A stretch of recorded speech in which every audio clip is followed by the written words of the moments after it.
Hi అండి, నేను మీ శ్రీదేవి. ఇవాళ నేను మీకు పొనగంటి ఆకుకూర వేపుడు చూపిస్తున్నాను. ఇది కళ్ళకు చాలా చాలా చాలా మంచిదండి. వీక్లీ ట్వైస్ అయినా తీసుకోవడానికి ట్రై చేయండి. ముందుగా ఆయిల్ తీసుకొని ఆయిల్లో ఆనియన్స్ వేసి అవి పూర్తిగా మగ్గిపోవాలండి.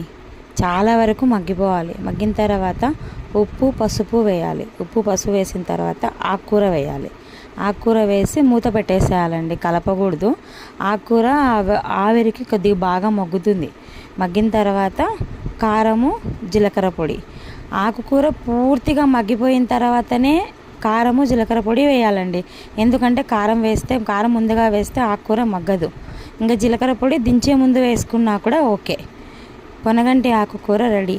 దీంట్లోకి జొన్న రొట్టె అయితే బాగుంటుందండి. నాకు రాదనేసి నేను చపాతీ చేసుకున్నాను. మీరు రొట్టెలోకైనా చపాతీలోకైనా ఏ విధంగా ట్రై చేయండి. వీడియో నచ్చితే లైక్ చేసి